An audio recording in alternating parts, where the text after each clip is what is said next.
You are watching The Conversation on KENYA360 TV.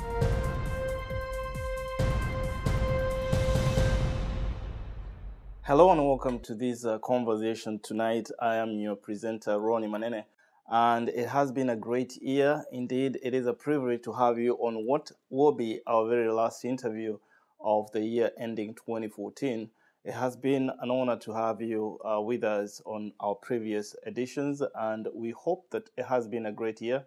And into the 2015, the coming year, we wish you the very best. Tonight, we are privileged to have none other than the Kenyan Ambassador to the U.S., the incoming Kenyan Ambassador to the U.S., on what will be his very first interview here in the diaspora with the Kenyan media. He is the Kenyan Ambassador to the U.S. and, of course, Mexico. And we have the privilege to introduce to you His Excellency Robinson Njeru Githae. Karibu sana, Ambassador. Thank you, Ron. Off the bat, Balozi, could you start off by sharing with the Kenyans here in the U.S. of what they should expect from you during your time here as their ambassador? First of all, let me take this opportunity to bring the President's greetings, President Uhuru Kenyatta. Greetings and also Kenyans, and also on my behalf, to say Merry Christmas to all Kenyans in the U.S. And since the year is not, since the year is almost gone, let me also say, wish them a prosperous new year and a happy one also. First of all, I'd like to take this opportunity to thank the President for this honor that he accorded me by appointing me as representative in the U.S. I have a full agenda on the tray. I've really come here because of the Kenyans who are in the U.S., for the diaspora. That is our major client. And therefore, we want to help them, to assist them, to facilitate them in a way that we can. We are also grateful to the Kenyans here in diaspora for the remittances they are making to Kenya. It's supporting our economy. It's having a positive effect on the vulnerable members of our society. The remittance they take their families also assist the country in foreign exchange. But you won't, here I see myself assisting them to move from remittances to their families and friends now to investments. We are here to encourage Kenyans also to invest in Kenya. Talking of investment, and not to cut you short, we've heard of numerous cases of Kenyans investing back home and being swindled out of their hard-earned investment capital. Sometimes due to lack of due diligence on the part of the investors, but there are many other times when it's a breakdown of systems back home.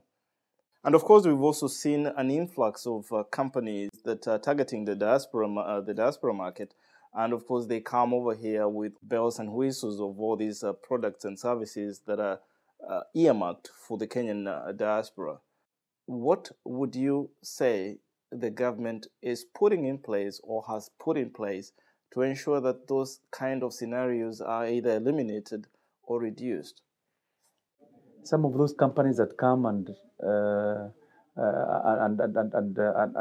tell them to invest in them, we want to be able to verify them first before they come here, so that we know that once we have verified them, that Kenyans in diaspora will not have any chance of losing their money.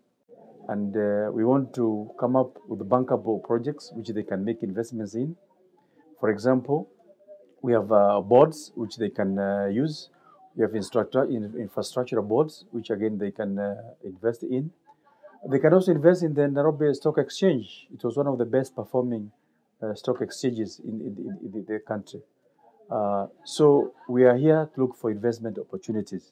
Moving from investments, of course, I know you are aware of the fact that the Kenyan diaspora was willing to vote in the last general election, 2013, but were denied pretty much their constitutionally enshrined right to vote.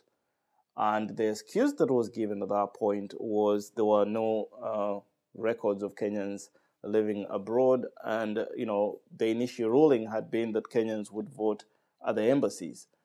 you flew from DC to here to be here in Seattle, which is about 7 hours. The logistics of I having to go from here to vote in DC or to the nearby consulate in LA, which is also 4 hours away, just make it impossible, a burden on the part of the Kenyan to exercise their own right to vote. What is your thought on the prospects of Kenyans living in the diaspora voting in 2017? And specifically, we are talking about the Kenyans here in the US, being that you are the Kenyan ambassador to the US. Physical voting here in the US cannot work. You are talking really of a continent. From east across to the west, you are talking of a flight of more than 6 hours. Surely, it's not practical to ask them to come to either Washington, D.C. or Los Angeles to come and vote.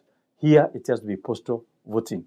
And I'll be talking to the electoral body to see how they can come up with the regulations that would allow for postal voting.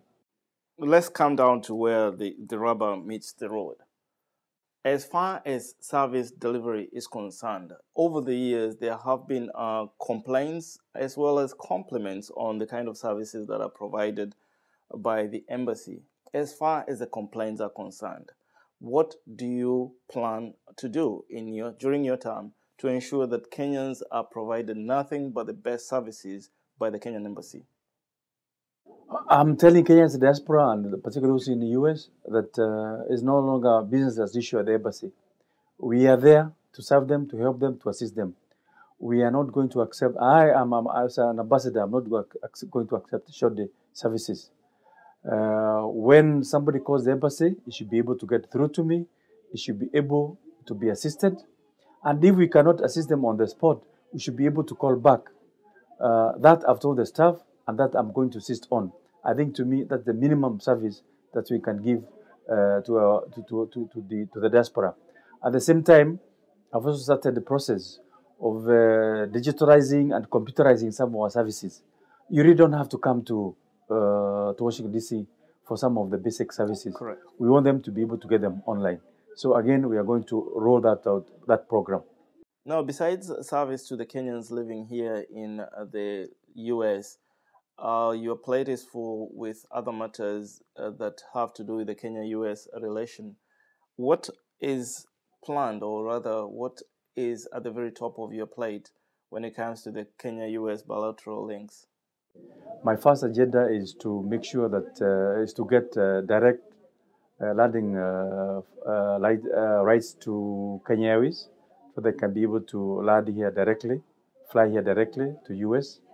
If we do that, we'll be able, first of all, to make it easier for Kenyans in the USA to visit Kenya, to shorten their journey from 24 hours to about 12 hours. It will even be cheaper for them to visit Kenya, which means they can come more often. And also, we want more Americans to visit Kenya as tourists. So again, direct flight will ease these things up. Secondly, we see a possibility also of exporting our flowers to US. At the moment, our flowers go all the way to Amsterdam. By the time they reach the US, they are not in a very fresh state. And therefore, that is my topmost priority. Now, in wrapping up, what do you have to say to the Kenyan audience up here in North America?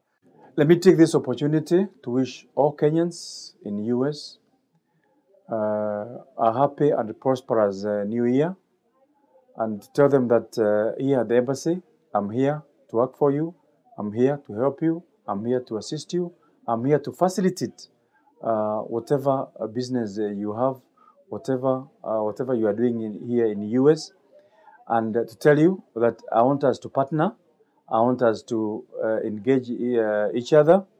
I want the staff at the embassy to be respectful of your wishes and to be able to assist you.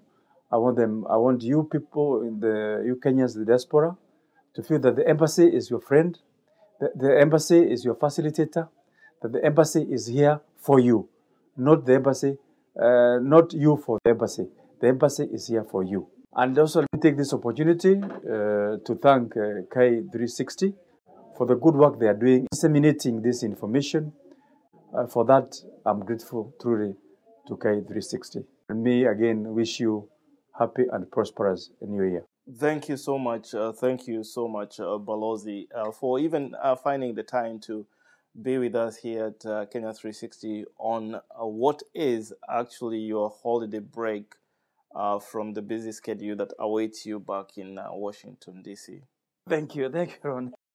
Viewers, that was the newly appointed Kenyan Ambassador to the U.S. And just before his stopover here at the Kenya360 studios, Ambassador Githae, who is actually on his break from official duties due to this holiday season, held a brief with a cross-section of Kenyans residing here in Seattle, Washington. Let's take a look. You have a lot of Kenyans in the central part of the United States of America. You have a lot of Kenyans in the south. And then that makes it very difficult to have that kind of interaction we're talking about. That the president can come and then come to DC, but then in the northwest you have a lot of Kenyans, so there's no connection. So probably, even if it's not a consulate that the government can consider opening up in like 4 or 5 regions in the United States of America, probably we can even open an office. We see businesses doing that. They start opening an office, and then that can grow with time and probably become a consulate.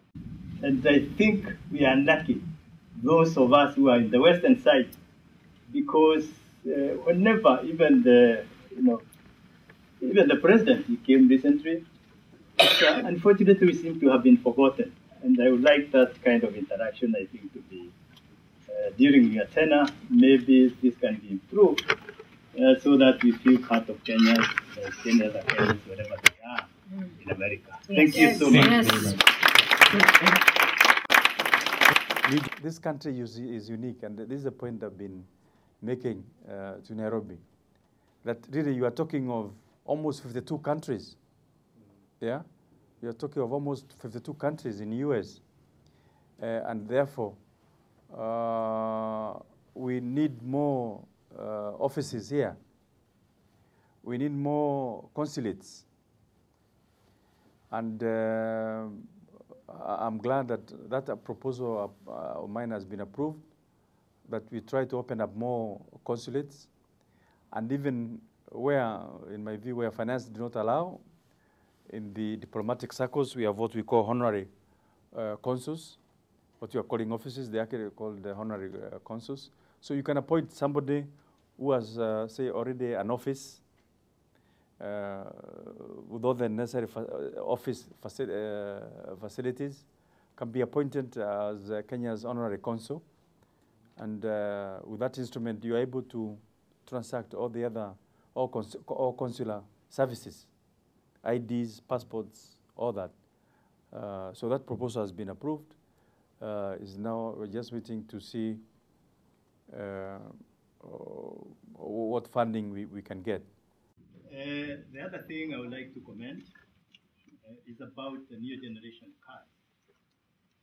We, on this side, it could be very difficult, to travel to either Washington or to go to LA to get these generation cards. That is something probably could help us in having this result, either by sending your people here or in other major towns. Generation IDs. Yes, again, as I said, because of the distance, it is quite prohibitive economically to travel all the way to DC or to Los Angeles. So what the program that I want to set is that I'll be setting a team to come and register you with the new IDs, and I will give you a program. I'll give a program once this is approved by Nairobi. But I fully appreciate that we will come to you. I'm a businessman, and my business involves what, like that lady was asking you, shipping things to Kenya.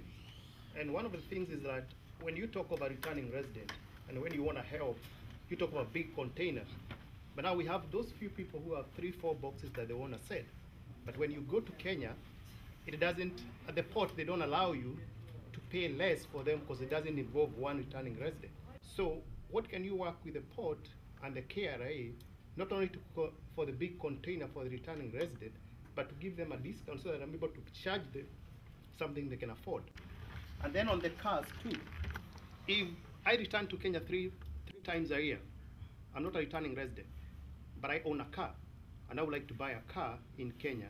So what am I going to do? Can there come in something that can also give me not like 100% returning resident, that can allow me to import a car duty-free, so that I can be able to use that car whenever I go back home? It'd be pretty difficult to distinguish between a half returning and a quarter returning and an eighth returning. Even if you are the carer, you'll not be able to determine whether this one is half returning, quarter returning, it's pretty or completely returning. It would be pretty difficult. Same case, if you're having cargo, but you're not returning. Now, again, how do you distinguish between the cargo that you are carrying for your own use at home and the cargo for somebody who is going to sell? Again, it would be impossible to distinguish. President Uhuru was here. He announced we can take our vehicles to Kenya. Those people who live in North America without having to pay duty. But there's a clause that was put there. We have to verify that we had such a vehicle here before we bought one in Europe. That's an issue that I would like maybe to discuss with people who can make decisions, because that clause that says that we have to have had a vehicle here and we have to verify that that vehicle was here and we sold it and we bought another vehicle is a loophole that can be used, and maybe the president didn't understand. Maybe there was no discussion enough. We would like that law to be maybe changed to where they say if you have been in North America for 2 years and you can verify you have been out for 2 years, you can bring a car. Without that clause that says you have to verify that you own a car and sold it. Because I don't know how you can verify it in North America. Yes, I mentioned this verification. Verification is very easy. And the regulations, we have put a draft of the regulations on our website, but the official Kenyan Gazette is coming out anytime. And what you are required is just to send to the embassy the title of the vehicle, and you verify and say that, yes, this is indeed true copy of the original, and that's all you require. What the law now, what the regulations authorize you to do is to import another car of a similar make, which is less than 8 years. 8 years, that's the maximum. At the time it arrives at the port of Mombasa, must be less than 8 years. Yeah? And there's a verification from the embassy that you used to own a car of the similar make. Because it's supposed to be a personal car. So you cannot import a bus. Yeah, or a rolling or something. Then I think that's what I'm saying. There's a limit on the, I don't know if those are on the passage, number of passages. Yeah, I'll put them on the website, so that even as the officials come, you can see them and see, how you can comply. Yes. Are you saying all the research I've done? There's nowhere where it says that you contact the embassy so they can verify the sale of your vehicle. So that information is not there. No, it just says to be verified, but really, the best person to verify is the embassy, and we are prepared to do that. Okay. Yeah, because that is not indicated anywhere. You talk to the embassy, they verify your vehicle, and then they know you that used to own a car of a similar make. That is all. Okay. Yeah. Because my concern was trying to do that in Mombasa. No, Mombasa would no. They have no capability. They have no capability. Yeah. Again, also understand the reason for some of these rules. You remember, there was a blanket rule that used to say that once you have been outside Kenya for 4 years, you are entitled to bring a duty-free vehicle. Now, What did happen in practice? A student who probably people did Harambe in Nairobi, comes here, gets a degree 5 years, yes, is within he or she is within the 4 years, but he's importing a Mercedes-Benz 500. When you ask give us evidence of the income, I was a student, even struggling to pay. So it's clear you can see that somebody has bought this car and is trying to utilize. And we knew that they were being given a commission, So these rules, please also understand the purpose of those rules. Because again, you don't want to open an avenue for a tax loophole. So also try to understand. But I'm saying the best person to verify that you had a car and the make and the age is the embassy. So we are in exacting times in Kenya. And similarly, I would ask you here, please be your brother's keeper. Assist. There's a fellow Kenyan in dire need. Please assist. Come up with the measures, programs, policies that you can help each other as fellow Kenyans. Be your brother's keeper. Help where you can. Yeah? Give Kenyans your shoulder to lean on when necessary. I'm very happy to be here. And again, as I finish, if there's anything I personally can do, the embassy can do for you, please don't hesitate. Let the embassy be your friend. You've been watching a question and answer session between the Kenyan ambassador to the U.S. and a gathering of Kenyans resident here in Seattle, Washington. Stay up to date on all matters diaspora by logging on to our website, Kenya360.tv. Again, that's Kenya360.tv. And of course, for more information on the services rendered by the Kenyan Embassy, and of course, to give your feedback on that service, log on to their website at kenyanembassy.com. Again, their Kenyan Embassy website is at www.kenyanembassy.com. It has been indeed a pleasure having you on board on this very last interview of 2014. And on behalf of Kenya360 staff, I'm wishing you a very prosperous 2015. Be good, do good, and be blessed.